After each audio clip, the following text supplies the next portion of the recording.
sebuah majelis yang kita berharap semua ini menjadi bagian majelis yang diberkahi oleh Allah Subhanahu wa taala. Semoga dengan majelis ini, dengan pertemuan ini, dengan belajar ini, Allah Subhanahu wa taala mengangkat derajat kita bersama menjadi orang-orang yang ditinggikan oleh Allah Subhanahu wa taala. Seperti Allah Subhanahu wa taala berfirman, yarfa'illahu alladziina aamanu minkum walladziina utul 'ilma darajat. Ya, Allah Subhanahu wa taala meninggikan ya orang-orang yang beriman dan orang-orang yang menuntut ilmu beberapa derajat. Ya. Tentu ini menjadi hal yang patut sekali untuk kita syukuri, dan kita bersyukur kepada Allah Subhanahu wa taala. Kemudian yang kedua, semoga senantiasa salam dan sholawat tercurah untuk Rasulullah Nabi Agung Nabi Muhammad sallallahu alaihi wasallam.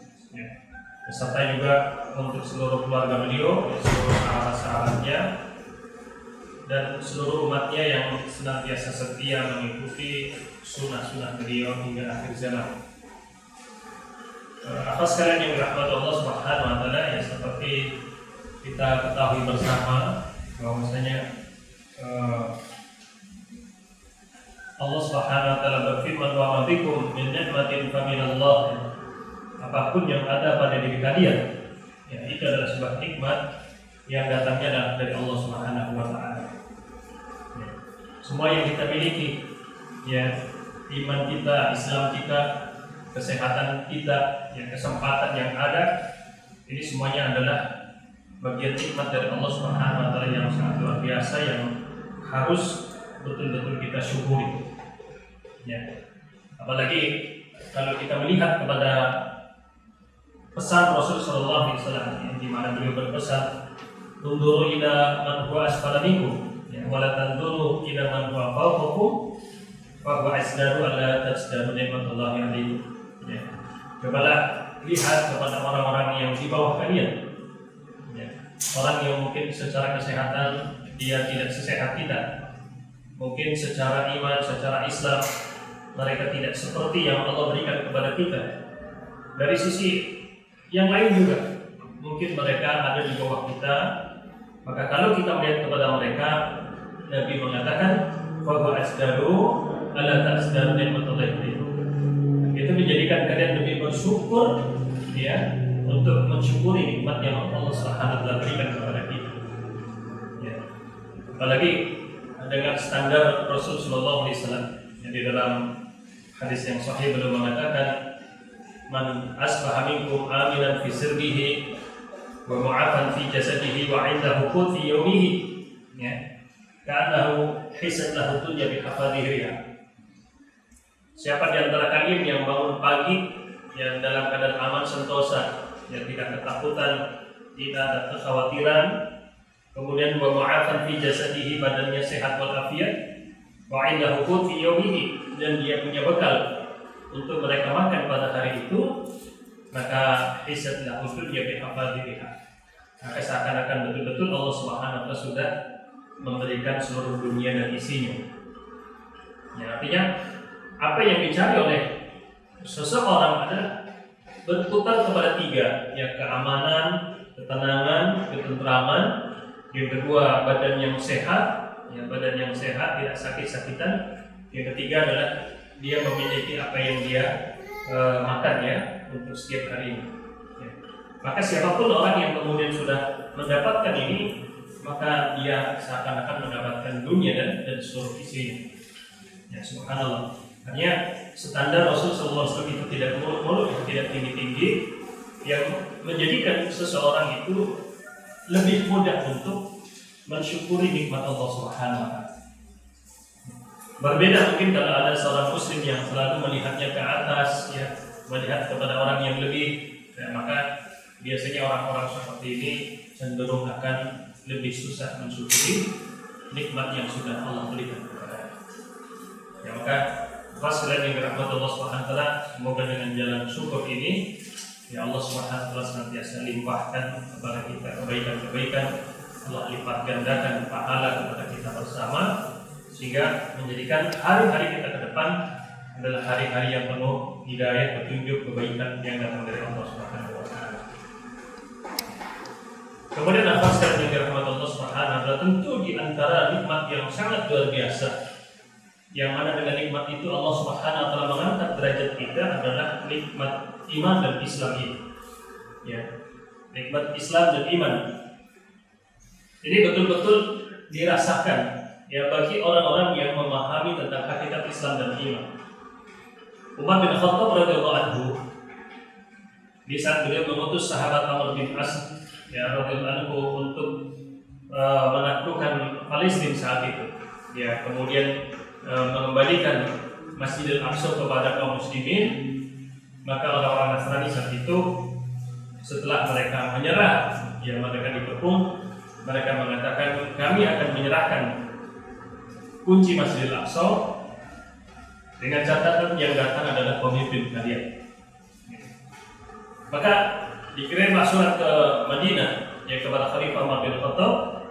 Maka dengan segera cekatan beliau mengajak satu budaknya berangkat dari Madinah ke Palestina saat itu. Naik keledai. Ya, tentu perjalanan yang sangat luar biasa, yang menempuh waktu yang sangat lama dengan perjalanan keledai. Ya.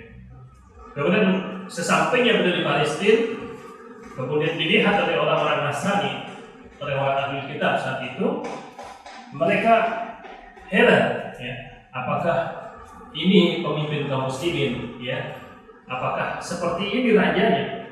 Padahal mereka memiliki pasukan yang sangat luar biasa, pasukan yang sangat kuat, pasukan yang gagah berani. Apakah pemimpinnya seperti ini?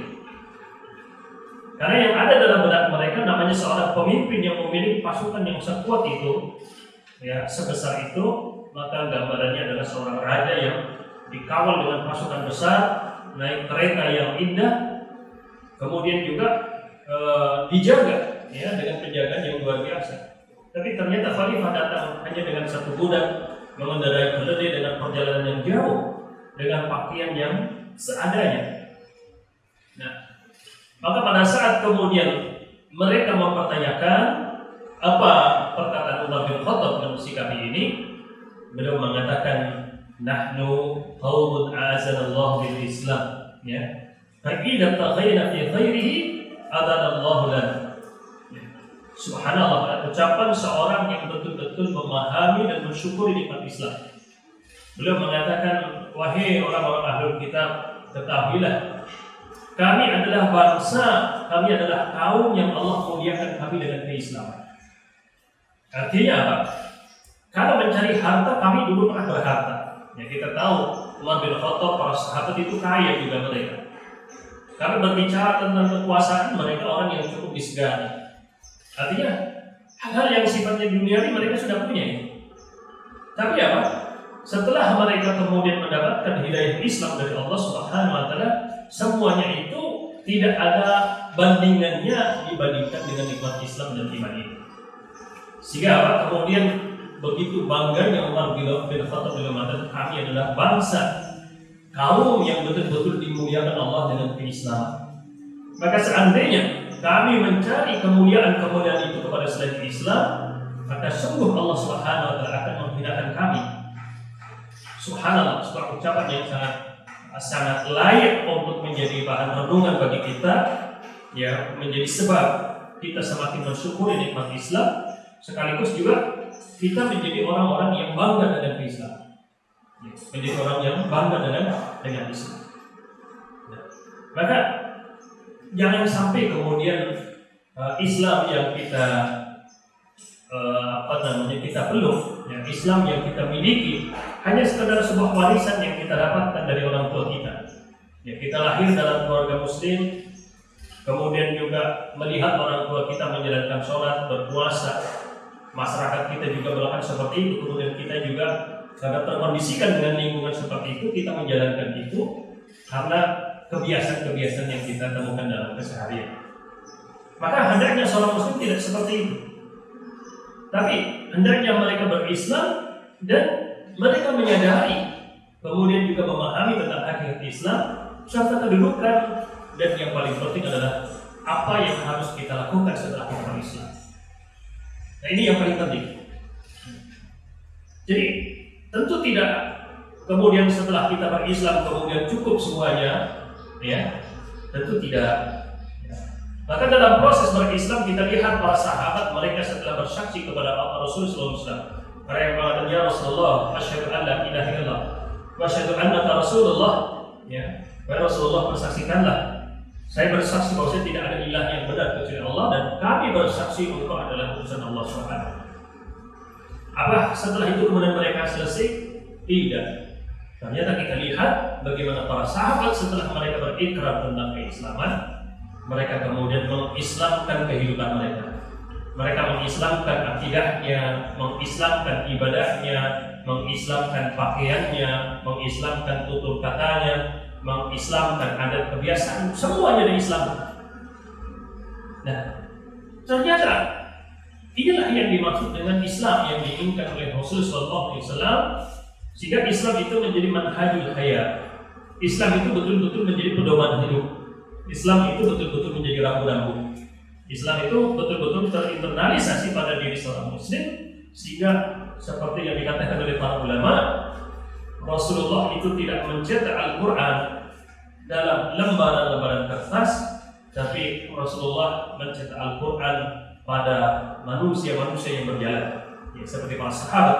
Mereka adalah Al-Quran, ya, yang ditanamkan, yang diwujudkan, ya, oleh baginda Nabi SAW, sehingga tampak pada perilaku mereka, tampak pada ucapan mereka, tampak pada muamalah mereka, tampak pada sikap-sikap mereka.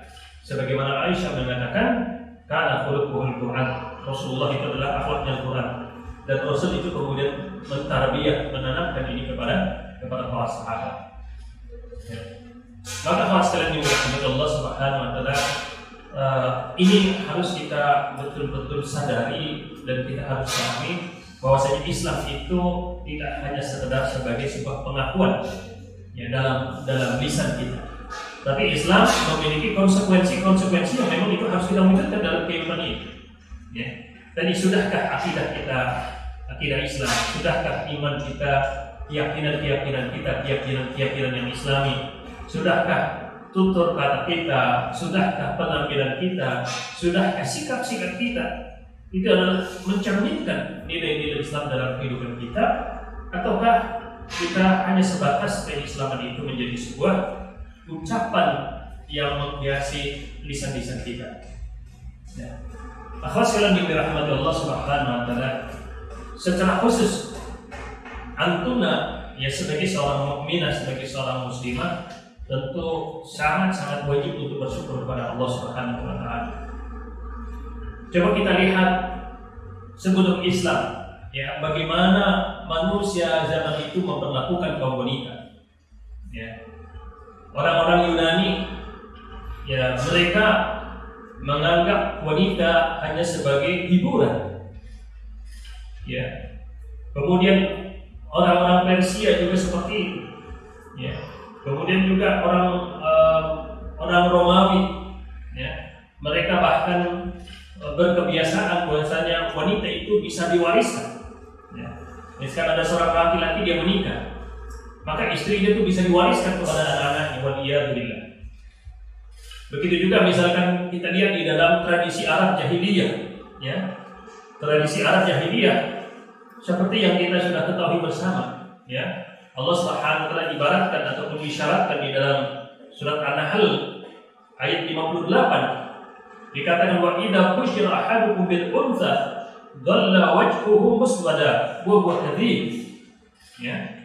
Subhanallah, Allah Subhanahu wa taala mengabadikan peristiwa ataupun sikap-sikap orang Arab jahiliyah di saat dikatakan kepada mereka, ya, ada orang yang mengkabarkan bahwasanya telah lahir anakmu, ya, istrimu telah melahirkan seorang bayi perempuan. Bagaimana respon kaum laki-laki di saat mendengar istrinya melahirkan anak perempuan? Allah kata, dhalla wajhu muswada wa huwa kadhib. Seketika itu wajahnya menghitam, ya, bukan hanya sekedar memerah, tapi menghitam karena dia murka, dia benci sekali memiliki anak seorang perempuan. Waliyadzubillah. Subhanallah, ini kita saksikan, ya, bagaimana manusia sebelum Islam mereka memperlakukan kaum wanita dengan keadaan seperti itu. Di dalam tafsirnya Ibnu Ashur, beliau mengatakan orang-orang Arab Jahiliyah kebanyakan mereka mengubur bayi-bayi perempuan. Setelah lahir, dilihat ternyata perempuan mereka kubur hidup-hidup. Ada sebagian mereka kemudian membesarkan, tapi di saat mereka sudah tidak mampu menyembunyikan anak perempuan ini, kemudian mereka kubur hidup-hidup. Ini betul-betul terjadi. Dan ternyata hal seperti ini kita juga saksikan bukan hanya dalam masa-masa jahiliyah, tetapi juga kita saksikan dalam kehidupan modern sekarang. Bagaimana manusia beranggapan dan mensikapi kaum wanita dengan anggapan dan sikap-sikap yang menyimpang. Ya. Dengan apa? Misalkan memaksa kaum wanita sejajar misalkan atau sama dengan laki-laki. Mereka menjalankan tugas laki-laki. Ya. Begitu juga di dalam satu sisi kadang mereka juga menganggap dan mensikapi dengan sikap-sikap yang tidak benar, dan itu kita disaksikan dalam kehidupan kita zaman sekarang. Tetapi bagaimana Islam? Islam adalah agama yang sangat-sangat menghormati, sangat-sangat memuliakan kaum wanita. Secara umum Allah Subhanahu wa taala tidak membeda-bedakan antara laki-laki dan perempuan secara khusus misalkan di dalam masalah amal.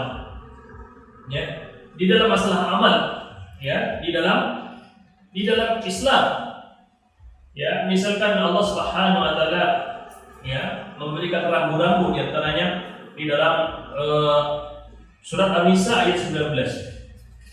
Allah berfirman, ya ayyuhalladzina amanu, ya, wahai orang-orang yang beriman, la yahillu lakum an taritsun nisaa qadha, ya, wahai orang-orang yang beriman, tidak dihalalkan, tidak dibolehkan bagi kalian mempusakai, mewariskan wanita-wanita dengan memaksa mereka. Ya.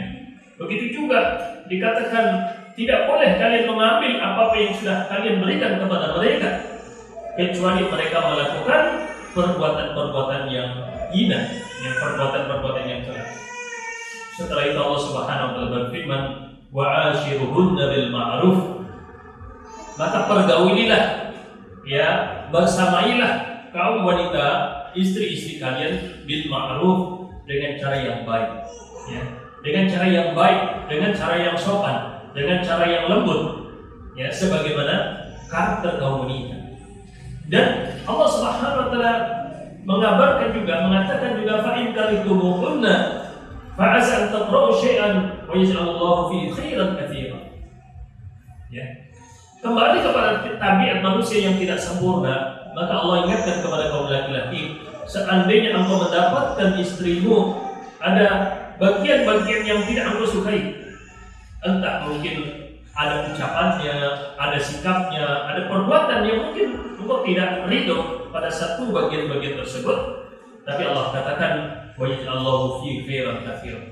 Tapi di sisi lain Allah Subhanahu wa taala jadikan kebaikan-kebaikan yang baik yang engkau akan suka dan engkau akan butuh kepada mereka. Dalam ayat ini jelas Allah Subhanahu wa taala mengatakan wa'ashiruhunna bil ma'ruf, ya, bergaulah dengan kaum wanita dengan cara yang baik, ya. Subhanallah, Nabi SAW juga mengatakan istausu bin nisa'i khaira, ya. Saya wasiatkan kepada kalian agar kalian berlaku kepada kaum wanita khaira, dengan cara yang baik. Dengan cara yang baik, dengan cara yang ma'ruf. Bahkan bagaimana seorang laki-laki memperlakukan kaum wanita, yang Nabi SAW bersabda, khairukum li ahli wa ana khairukum li ahli, ya. Khairukum li ahlikum wa ana khairukum li ahli, ya. Yang terbaik di antara kalian wahai kaum laki-laki adalah yang terbaik untuk istri kalian, ya. Seorang suami yang paling baik bagi istrinya, maka dialah manusia terbaik. Dan beliau mengatakan bahwa ana khairukum li ahli, dan saya adalah orang yang terbaik untuk keluargaku. Bagaimana Nabi SAW memberikan contoh, ya, kepada istri-istri beliau dengan sikap, ya, dengan perbuatan, dengan tutur kata, dengan pergaulan yang sangat luar biasa, yang ini sebagai teladan bagi seluruh kaum laki-laki bagaimana mereka harus memperlakukan kaum wanita. Ya. Akhwat sekalian yang dirahmati Allah Subhanahu wa taala, begitu juga di sisi lain Allah Subhanahu wa taala berikan petunjuk dan pengajaran kepada kita bahwasanya kaum wanita adalah bagian yang sangat dibutuhkan ya dalam kehidupan seorang laki-laki. Ya, artinya dalam satu sisi ini tidak akan terjadi sebuah kehidupan yang ideal, kehidupan yang baik tanpa kehadiran seorang wanita. Yang ini menunjukkan bagaimana Allah Subhanahu wa taala begitu memuliakan kaum wanita.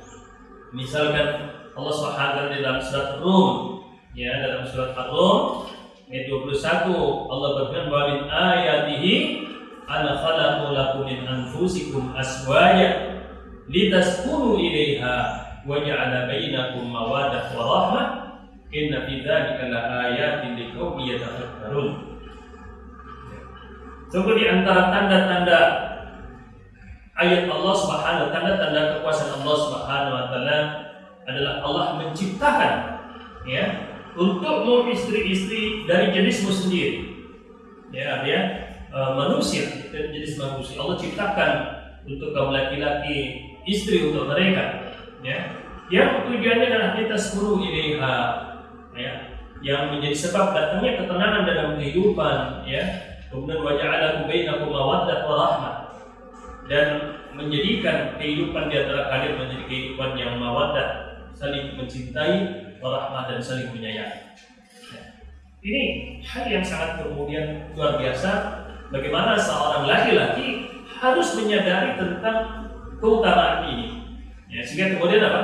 Kemudian mereka tidak memperlakukan bagaimana kaum wanita seperti yang dilakukan oleh orang-orang sebelum Islam ataupun mungkin orang-orang modern yang mereka tidak memahami ajaran Islam.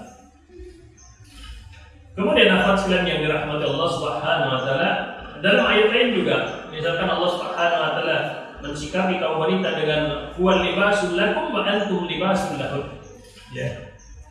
Sesungguhnya kaum wanita itu, istri itu adalah pakaian ya bagi kaum laki-laki, dan suami ataupun kaum laki-laki juga adalah pakaian bagi mereka kaum wanita ataupun kaum istri. Ya.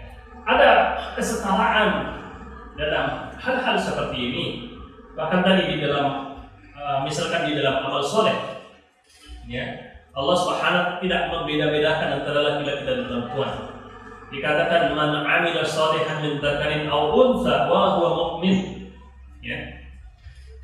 Siapapun orang-orang yang beramal saleh, ya, baik laki-laki ataupun perempuan, selama mereka mukmin, selama mereka beriman kepada Allah Subhanahu. Maka apa? Ya, Allah katakan fala nuzyiyanahu hayatan thayyibah. Ya.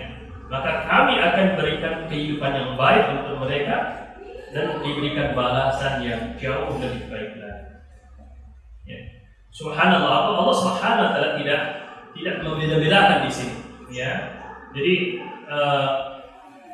dalam ayat lain juga disebutkan man amila shalihan, man ya'malu minas salihati min dzakarin aw untha wa huwa mu'min fa ulaika yadkhuluna al-jannah wa la yuzlamuna nakira. Ya. Barang siapa orang-orang yang beramal saleh baik laki-laki ataupun perempuan dan mereka beriman kepada Allah, maka mereka adalah orang-orang yang akan masuk surga dan mereka tidak akan pernah dizalimi di neraka. Ada kesamaan. Allah mensejajarkan balasan-balasan atas kebaikan yang dilakukan oleh kaum laki-laki ataupun kaum perempuan. Ya. Maka disinilah akhwat sekalian yang dirahmati Allah Subhanahu wa taala, begitu juga misalkan di dalam ayat surat At-Taubah ya ayat 71, ya. Di ayat yang mulia ini Allah Subhanahu wa taala berfirman wal mu'minuna wal mu'minat, laki-laki yang beriman dan wanita-wanita yang beriman ba'duhum awliya'u ba'd. Mereka adalah penolong ya sebagian yang lain. Jadi kaum laki-laki adalah penolong bagi kaum perempuan, juga sebaliknya. Kaum perempuan juga adalah penolong bagi kaum laki-laki, ya. Ya'muruna bil ma'ruf wa yanhauna 'anil munkar. Yang mana mereka senantiasa amar ma'ruf nahi munkar, ya, amar nahi munkar. Artinya, misalkan di dalam dakwah, di dalam menyebarkan kebaikan, manfaat untuk masyarakat dan umat, Allah tidak khususkan hanya kepada kaum laki-laki, Tapi kaum perempuan juga diberikan kesempatan oleh Allah Subhanahu wa taala. Silahkan ya menjadi orang-orang yang terbaik. Ya, seperti firman Allah, kuntum khairu ummatin ukhrijat linnas ta'muruna bil ma'ruf wa tanhauna 'anil munkar. Kalian akan menjadi manusia-manusia terbaik ya, selama kalian memerintahkan kepada kebaikan dan mencegah kepada kemungkaran-kemungkaran. Ya. Artinya apa? Di sini kaum laki-laki atau perempuan di saat mereka kemudian menginginkan menjadi golongan terbaik, maka Allah Subhanahu wa taala berikan hak yang sama. Ya, silahkan dia berkontribusi untuk menyebarkan kebaikan-kebaikan dan mencegah agar manusia-manusia itu tidak terjatuh kepada kesalahan-kesalahan. Ya. Maka akhwat sekalian yang dirahmati Allah Subhanahu wa taala, kenapa tadi Islam ini menjadi sebuah nikmat yang sangat luar biasa yang mengangkat derajat ya secara khusus kaum perempuan, dihormati, dimuliakan. Ya, Islam mewanti-wanti bagaimana kaum laki-laki memperlakukan mereka, ya, menyayangi mereka dan seterusnya. Maka manakah nikmat yang lebih besar daripada nikmat Islam? Tentu tidak ada. Inilah nikmat terbaik yang Allah Subhanahu wa taala berikan kepada kita. Ya. Maka di saat kita menyadari tentang betapa tinggi dan mulia anugerah Islam kepada kita bersama, maka Allah Subhanahu wa taala ya di dalam ayat yang mengatakan wala tamutunna illa wa antum muslimun. Maka setelah kalian diberikan keislaman, maka Allah perintahkan dan ingatkan jangan sekali-kali di antara kalian meninggal kecuali dalam keadaan Islam. Ya. Jangan sekali-kali meninggal kecuali dalam keadaan Islam. Kenapa? Karena itu adalah keselamatan. Itu adalah kesuksesan dalam kehidupan seorang muslim baik di dunia maupun di akhirat. Ya. Bagaimana yang dimaksud dengan ayat ini wala tamutunna illa wa antum muslimun? Ya, jangan kalian mati kecuali dalam keadaan Islam. Setiap kita tidak tahu kapan kita meninggal. Kita juga tidak bisa memastikan kita meninggal dalam keadaan seperti apa, karena namanya kematian itu adalah sebuah rahasia dari Allah Subhanahu. Maka para ahli tafsir mengatakan ayat ini maksudnya adalah kita diperintahkan melakukan sebab-sebab agar kita bisa meninggal dalam keadaan Islam. Ya, melakukan sebab-sebab ikhtiar, usaha agar apa? Agar kita betul-betul bisa meninggal dalam keadaan Islam. Maka Nabi selalu berpesan berhubungan dengan ayat ini, beliau bersabda, "Hafidul Islam, ya, hafidu 'alal Islam fi hali sihhatikum wa salamatikum." Ya. Maka Nabi bersabda, jagalah amaliyah-amaliyah Islam, jagalah amaliyah-amaliyah Islam dalam keadaan sehat dan di saat kalian masih hidup. Ya, jadi di saat kita sehat, diberikan kesehatan oleh Allah, ya kita masih diberikan umur oleh Allah Subhanahu wa taala, maka jaga kebiasaan-kebiasaan Islam, jaga amaliyah-amaliyah Islam dalam kehidupan kita. Beliau mengatakan, "Faman 'asha 'ala syai'in famata 'alaihi." Karena setiap orang itu dia hidup dalam kebiasaan tertentu, maka dia meninggalnya juga akan seperti itu. Ya. Misalkan kita sudah tahu keutamaan beramal soleh, entah itu membaca Quran, menghafal Quran, mentadabburi Al-Quran, ataupun menuntut ilmu, ataupun berpuasa, ataupun sholat, ataupun yang lainnya. Setelah kita mengetahui keutamaan-keutamaan ini, dan kita diberikan kemudahan oleh Allah Subhanahu wa taala untuk mengamalkan ini, maka apa Nabi bersabda, "Hafidhu 'alal Islam." Jaga itu. Ya. Itu betul-betul dijaga, diamalkan betul dalam kehidupan kita sehari-hari. Kenapa? Pada saat kita merutinkan amaliyah tertentu, maka kita juga akan meninggal dalam keadaan seperti itu. Ya. Kita dimudahkan untuk sholat tahajud misalkan, kemudian kita jaga sholat tahajud tersebut sampai kita meninggal, maka kita meninggal dalam keadaan orang-orang yang menjaga sholat tahajud. Ya. Kita membaca Quran, menghafal Quran, tadabbur Al-Quran, ya, tilawah Quran dan seterusnya. Kemudian kita jaga sampai kita meninggal, maka kita meninggal dalam keadaan orang yang menjaga Al-Quran. Ya. Begitu juga kita bersedekah, kita berinfak, kita menolong orang, kita menyebarkan kebaikan. Kemudian kita jaga sampai ajal kita datang, maka kita meninggal dalam keadaan orang-orang yang menjaga amaliyah-amaliyah itu. Keadaan tertentu, maka dia telah dibangkitkan juga dalam keadaan seperti itu. Kita meninggal dalam keadaan cinta kepada Al-Quran, membaca Al-Quran, tilawatul hifdzil Quran. Kita dibangkitkan juga dalam golongan ahlul Quran. Ya. Kita meninggal dalam menjaga amal-amal soleh, amal kebaikan, amal sholat, sedekah, puasa dan seterusnya. Maka kelak kita juga dibangkitkan bersama orang-orang yang menjaga itu semua. Ya. Maka disinilah kemudian pentingnya kita menjaga. Tentu bukan hanya sekedar sholat, puasa, zakat, dan seterusnya. Tentu adalah amaliyah-amaliyah seluruh Islam. Ya, tadi bagaimana misalkan kita istiqomah ya, komitmen bagaimana kita berislam, yang mengamalkan Islam bukan hanya pada ibadah mahdah, tetapi juga pada muamalah kita. Bagaimana kita berislam secara zahir dan secara batin kita, maka kita jaga itu. Ya. Secara khusus di hari-hari zaman sekarang ini ya, hari-hari zaman sekarang Bapak sekalian, banyak sekali kerusakan yang terjadi pada kaum wanita. Ya. Berapa persen kaum wanita muslimah yang menjaga pakaiannya, menjaga adab-adab syariahnya, ya bagaimana mereka beretika kepada orang tua, ya kepada pasangan mereka, kepada anak-anak mereka. Kita lihat karena masyarakat kita sudah hidup dalam keadaan jauh dari agama, maka kita melihat begitu banyak penyimpangan dalam kehidupan itu. Ini menjadi sebuah realita yang kita saksikan dalam kehidupan kita. Ya. Maka apa? Kita yang belajar agama ini, mari kita jaga ya pengetahuan Islam ini, kita jaga ajaran agama Islam ini dengan cara kita amalkan dalam kehidupan kita sehari-hari. Ya. Biarlah kita berislam sesuai dengan fitrah agama ini.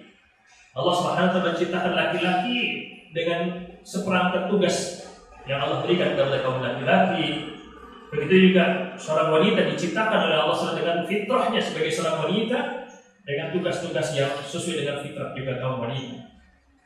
Karena zaman sekarang banyak kaum wanita yang dengan tugas-tugasnya kaum laki-laki. Begitu juga bahkan mungkin ada kaum laki-laki yang menjalankan tugas kaum wanita.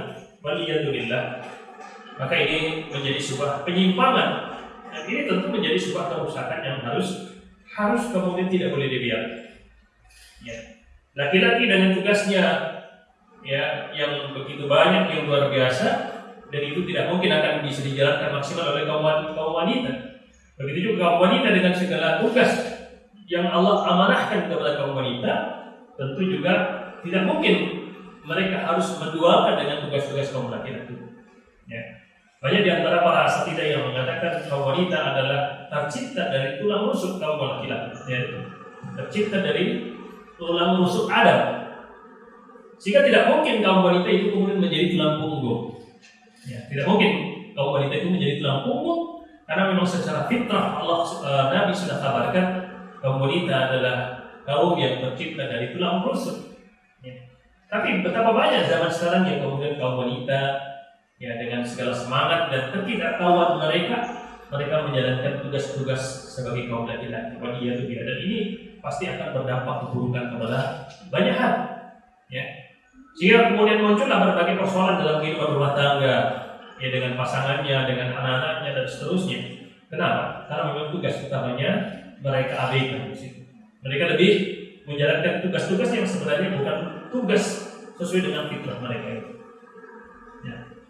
Maka akhwat sekalian yang dirahmati Allah Subhanahu wa taala, apalagi kita coba misalkan kita melihat kepada peristiwa-peristiwa yang terjadi, sejarah yang dicatat oleh para ulama, bagaimana kemuliaan kaum wanita sejak zaman zaman sahabat, sejak zaman Nabi sallallahu alaihi wasallam. Bagaimana peran Khadijah radhiyallahu anha, bagaimana peran Ummahatul Mukminin, ya, begitu juga sahabiyah yang mulia yang Allah ridho kepada mereka. Begitu juga terus ya di zaman-zaman setelah mereka. Bahkan ada yang mengatakan, para ulama mengatakan, jangan tanya kecerdasan Imam Syafi'i, jangan tanya kecerdasan Imam Abu Hanifah, tapi apa? Tanyalah kecerdasan ibu-ibu mereka itu. Karena lahirnya seorang anak yang begitu cerdas, yang pandai, yang beragama ya, dengan baik, itu adalah berawal dari asuhan seorang ibu yang solehah, seorang ibu yang mukminah, seorang ibu yang menanamkan nilai-nilai Islam pada anak-anaknya di situ. Artinya di balik kesuksesan seorang anak maka ada figur seorang ibu yang ulet, ya, seorang ibu yang telaten, seorang ibu yang sabar, yang ikhlas. Mereka mentarbiyah anak-anak mereka menjadi anak-anak yang soleh, anak-anak yang membanggakan bukan hanya di dunia tapi juga di akhirat. Tentu ini menjadi sebuah tugas yang sangat mulia dan tidak mungkin akan digantikan oleh tugas yang lain. Ya, seorang ibu yang kemudian tadi dengan segala tugas rumah tangga yang tidak pernah berhenti, kemudian juga harus menyiapkan anak-anak menjadi generasi penerus, ya, menjadi pemegang estafet dakwah dan perjuangan Islam. Tentu ini sebuah tugas yang bukan tugas ringan, ya. Maka tidak mungkin kemudian disampi-sampi ataupun ditinggal-tinggal karena beratnya dan besarnya tugas yang diamanahkan kepada kaum wanita di sini. Ya. Maka di tengah kerusakan, di tengah semakin jauhnya kaum wanita zaman sekarang dari agama Allah Subhanahu wa taala, maka mari Allah sudah berikan hidayah kepada kita, Allah sudah pilih kita menjadi orang-orang yang mempelajari agama ini, maka kita manfaatkan kesempatan tersebut sebaik-baiknya untuk bagaimana kita melakukan islamisasi pada diri kita. Ya, kita betulkan berbagai sisi di dalam diri kita dengan amaliyah Islam yang sebenarnya. Begitu juga kita mohon kepada Allah Subhanahu wa taala keistiqomahan dan juga kemampuan kesungguhan di dalam kita mengamalkan kebenaran-kebenaran yang datang dari Allah Subhanahu wa taala. Maka akhwat sekalian yang rahmat Allah Subhanahu wa taala, tentu di masa belajar, di masa kita menuntut ilmu ini, ya kita butuh kesabaran yang sangat luar biasa.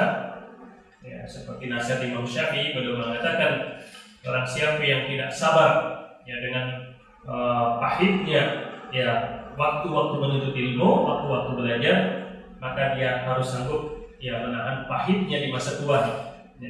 Ya, di saat-saat sekarang, di saat Allah berikan kesempatan kita untuk belajar memperbaiki diri, maka kita harus betul-betul sabar. Ya, sabar betul-betul dengan kesabaran yang luar biasa. Tapi setelah kita melewati masa-masa ini, kita sendiri yang betul-betul akan merasakan manfaat. Bukan hanya kita, ya, secara pribadi saya mengatakan, kalau antum menjadi wanita-wanita, ya, menjadi muslimah yang sabar dengan kesungguhannya, maka yang diuntungkan itu bukan hanya anti sendiri, bukan antuna sendiri, bukan keluarga sendiri, tapi umat ini juga sangat terbantu mendapatkan manfaat dari itu. Ya, karena wanita adalah betul-betul penentu bagaimana peradaban. Wanita adalah penentu bagaimana maju mundurnya sebuah kaum, ya, masyarakat dan seterusnya. Maka kami ya sangat mewasiatkan, ya sangat memotivasi untuk betul-betul bersabar, bersungguh-sungguh manfaatkan kesempatan yang ada, menjadikan nyantri ini menjadi pengalaman hidup terbaik, ya, yang tidak akan pernah kita lupakan, ya, yang kelak kita akan ceritakan kepada anak-anak, ya, mungkin sampai kepada cucu-cucu kita pengalaman kita bagaimana kita belajar Al-Quran, ya. Itu menjadi bekal yang luar biasa dalam kehidupan dunia dan juga sangat bermanfaat untuk kehidupan akhirat kita. Ya, mungkin ini akhwat sekalian yang dirahmati Allah Subhanahu wa taala, ya, untuk pertemuan kita yang pertama ini, ya, saya sangat bersyukur, berterima kasih bisa bersilaturahmi, bersilaturahmi, bisa memberikan sepatah dua patah kata. Ya, semoga apa yang Anda sampaikan ini ada manfaatnya, ya, bermanfaat untuk amal soleh saya, ya, bermanfaat juga untuk antum dan bisa diamalkan dan sekaligus sebagai motivasi. Dan yang paling penting adalah bagaimana, ya, kehadiran kita ini menjadi sebab Allah Subhanahu wa taala ridho kepada kita bersama. Mungkin itu akhwat sekalian yang berbahagia yang dirahmati Allah Subhanahu wa taala. Anda juga mohon maaf ya kalau ada kesalahan, ada kekurangan di dalam menyampaikan materi pada kesempatan pagi hari ini. Kalau mungkin ada yang perlu ditanyakan, yang perlu disampaikan, kami persilahkan untuk bisa disampaikan, ya. Selama Anda bisa menjawab, mungkin saya akan jawab. Kalau tidak bisa, ya mungkin saya akan tanyakan kepada guru-guru saya yang mungkin lebih mengetahui. Mungkin itu. Wassallallahu ala nabiyyina Muhammadin wa ala alihi washabihi ajma'in. Wa akhiru da'wana alhamdulillahirabbil alamin. Assalamualaikum warahmatullahi wabarakatuh. Iya, terima kasih ada pertanyaan ini. Apa yang dimaksud tidak ada rasa takut di dalam firman Allah Subhanahu wa taala, kunna minha jami'an fa imma ya'tiyannakum minni hudan faman tabi'a hudaya fala khaufun 'alaihim wa la hum yahzanun. Barang siapa yang mengikuti petunjuk, ya petunjukku, petunjuk Allah Subhanahu wa taala, fala khaufun, maka mereka tidak akan pernah takut, wa la hum yahzanun, dan mereka tidak akan bersedih hati. Ya.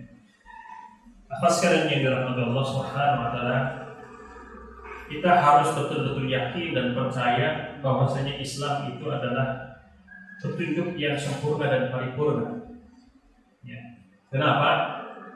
Yang pertama, Al-Quran dan agama ini sudah terbukti ribuan tahun, ya, 1400 sekian tahun, dan terbukti tidak ada yang salah.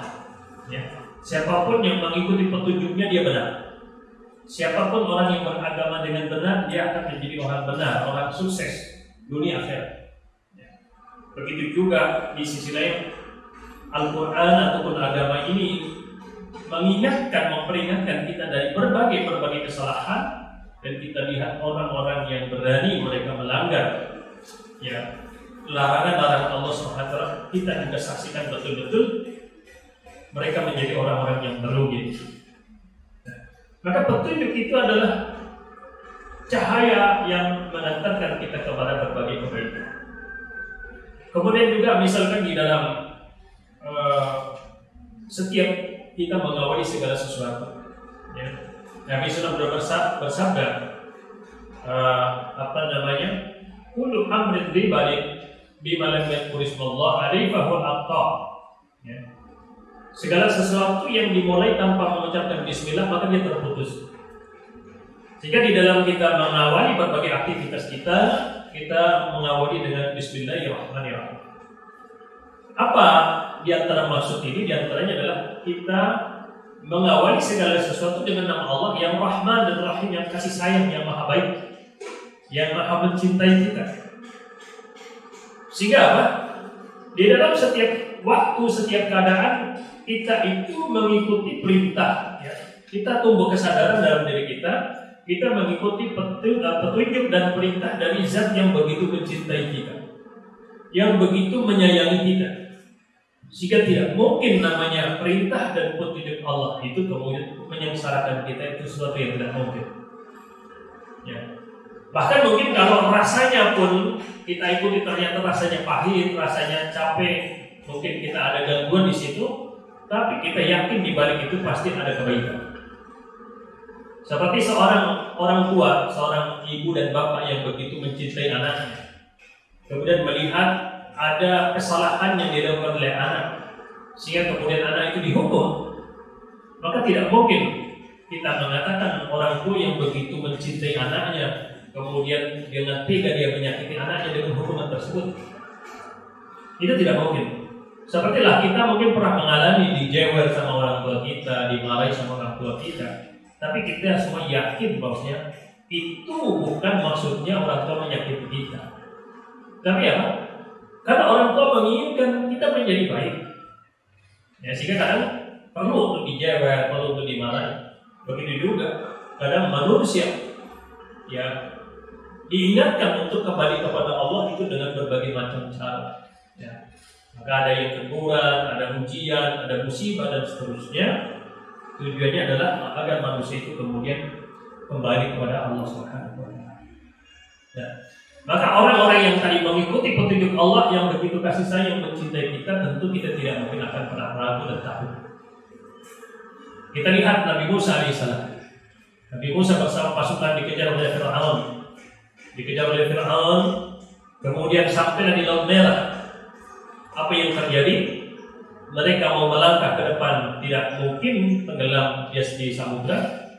Mereka melihat ke belakang.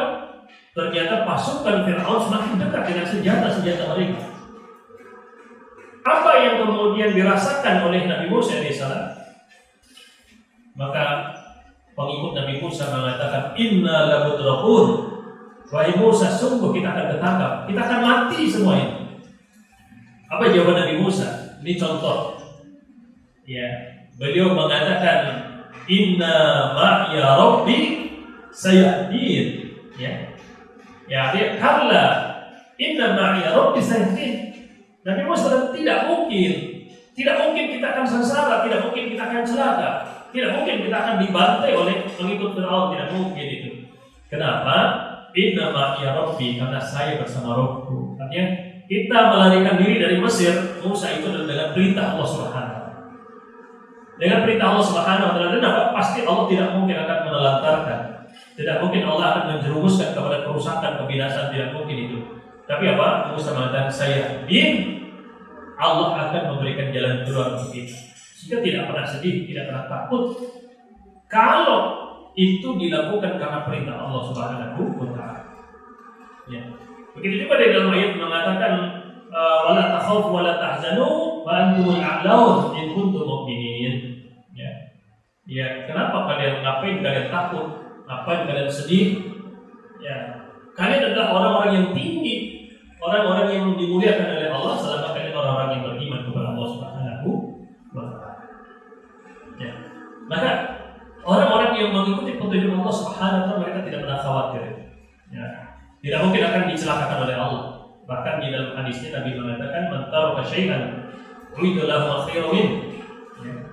Kalau ada seorang mukmin, ada orang beriman, ada seorang muslim yang mau meninggalkan perkara, ya meninggalkan sesuatu tetapi itu karena Allah Subhanahu wa taala, maka Nabi mengatakan ubidullahu khairan min. Maka Allah akan ganti dengan sesuatu yang lebih baik. Subhanallah. Tidak mungkin orang-orang beriman kemudian mereka akan bersedih dan khawatir apalagi takut. Bahkan akhwat sekalian yang dirahmati Allah Subhanahu wa taala, setiap saat kita minta petunjuk kepada Allah, apa? Petunjuknya adalah ihdinas shiratal mustaqim. Tunjukkanlah kepada jalan yang lurus. Apa yang terbayang dalam benak kita pada saat kita mendengar jalan yang lurus, akhwat sekalian? Coba bayangkan jalan lurus. Jalan lurus adalah jalan yang mudah dilalui. Jalan lurus adalah jalan yang cepat sampai kepada tujuan. Jalan yang lurus adalah jalan yang sangat kecil peluang kita tersesat. Ya. Begitu juga jalan Islam ini dikatakan dengan shiratal mustaqim, dengan jalan yang lurus.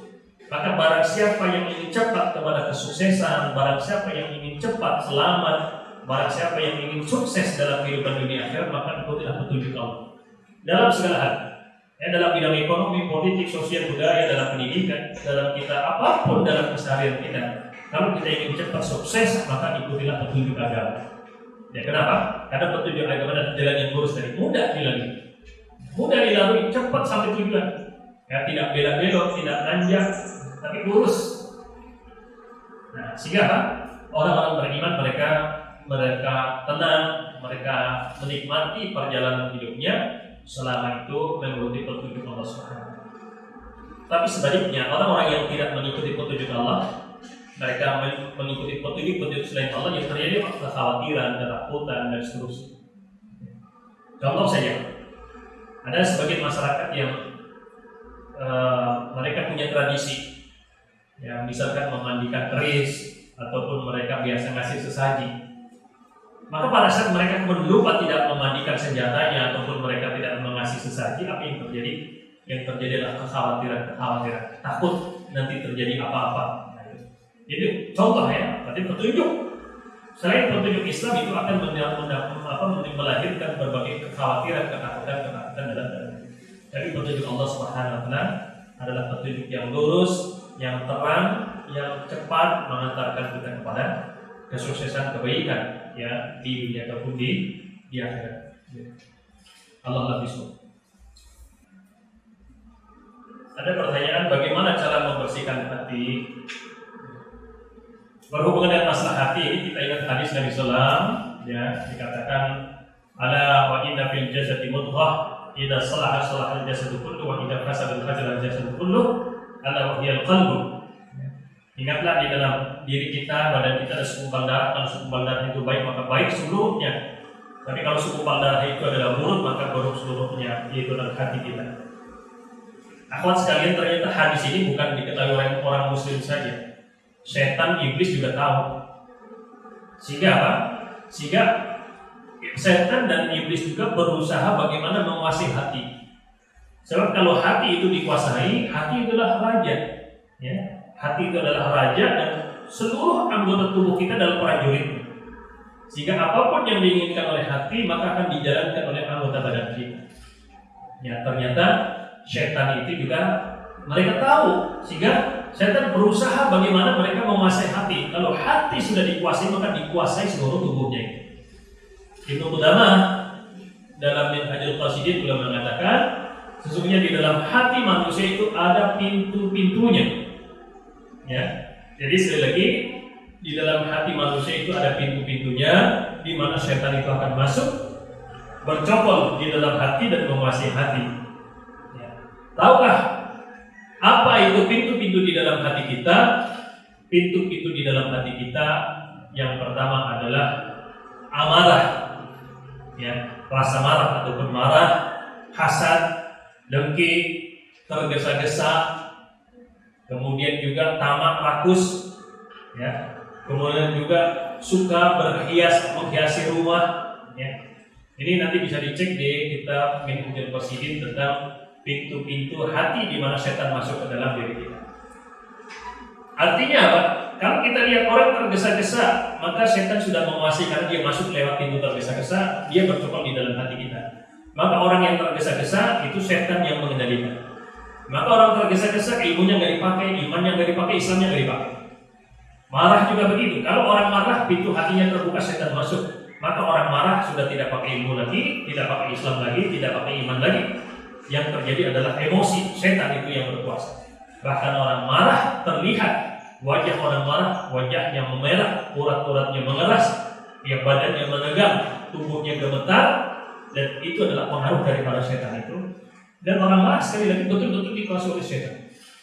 Begitu juga hasad. Orang kalau sudah hasad siang malam dia memikirkan apa yang dihasadinya. Ya, dia tidak ridho dengan pemberian Allah Subhanahu wa taala, dan puncak hasad yang paling besar adalah seperti dalam peristiwa Qabil dan Habil, mereka saling bunuh. Ya. Kemudian juga misalkan sifat lain, ya, sifat-sifat lain, suka misalkan rakus. Orang yang tamak, rakus, dia itu sudah tidak logis lagi. Ya, dia sudah punya segala-galanya, masih korupsi lagi, masih mencuri lagi, dan seterusnya. Padahal dimakan juga tidak, dinikmati juga tidak. Ya. Artinya apa? Orang kalau sudah seperti ini, ilmunya sudah nggak dipakai lagi, imannya nggak dipakai, Islamnya nggak dipakai, perasaannya nggak dipakai. Siapa yang menjalankan itu, memerintahkan itu, yang menjalankan adalah syaitan. Ya. Maka walaupun diruqyah, ya walaupun dinasihati, tapi kalau pintu hati ini selalu terbuka, maka setan itu akan selalu berputar-putar pada diri orang tersebut. Ya. Contoh misalkan, pada saat kita berjalan, kemudian kita membawa tulang. Di tengah perjalanan kita melihat ada anjing yang kelaparan. Apa yang terjadi? Maka anjing itu akan terus mengikuti kita, berputar-putar di sekeliling kita karena dia melihat ada makanan di dalam kanan kita. Maka walaupun kita usir, kita lempar dia pakai batu, kita teriakin dia, ya kita usir, dia hanya bergeser sedikit, dia akan selalu kembali kepada diri kita. Kenapa? Karena mereka melihat kita membawa makanan itu. Tapi coba bayangkan pada saat kita lewat, kita tidak membawa makanan, walaupun anjing itu kelaparan, kita sekali usir saja dia akan pergi. Kenapa? Karena dia tidak melihat makanan yang kita bawa. Maka seperti juga, kita walaupun diterapi seperti apapun, dinasihati seperti apapun, kalau hati kita masih terbuka tadi, ya masih kita suka jadi emosional, pemarah, suka hasad, suka suudon, suka tergesa-gesa, suka tamak, suka rakus, maka setan itu tidak akan pernah jauh dari diri kita, dia akan selalu menguasai diri kita. Dan maka cara bagaimana kita membersihkan hati kita adalah tutup pintu-pintu di dalam hati kita itu, sehingga setan tidak bisa masuk berkuasa di dalam hati kita. Tutup pintu amarah, tutup pintu hasad, ya, tutup pintu tamak, tutup pintu tergesa-gesa sehingga setan tidak bisa masuk. Ya, kalau pintu itu tertutup, maka setan tidak akan berputar-putar di sekeliling kita. Nah, inilah bagaimana cara kita untuk membersihkan hati kita, ya. Allah a'lam bishawab. Mungkin itu saja Mas kalian yang dirahmati Allah Subhanahu wa taala, apa yang bisa kami sampaikan. Sekali lagi semoga ada manfaatnya, dan kurang lebihnya kami mohon maaf yang sebesar-besarnya. Ya, kita akhiri subhanallah wa bihamdik asyhadu an la ilaha illa anta astaghfiruka wa atubu ilaik. Wassallallahu ala nabiyyina Muhammadin wa ala alihi washabihi ajma'in. Wa akhiru da'wana alhamdulillahi rabbil alamin. Assalamualaikum warahmatullahi wabarakatuh.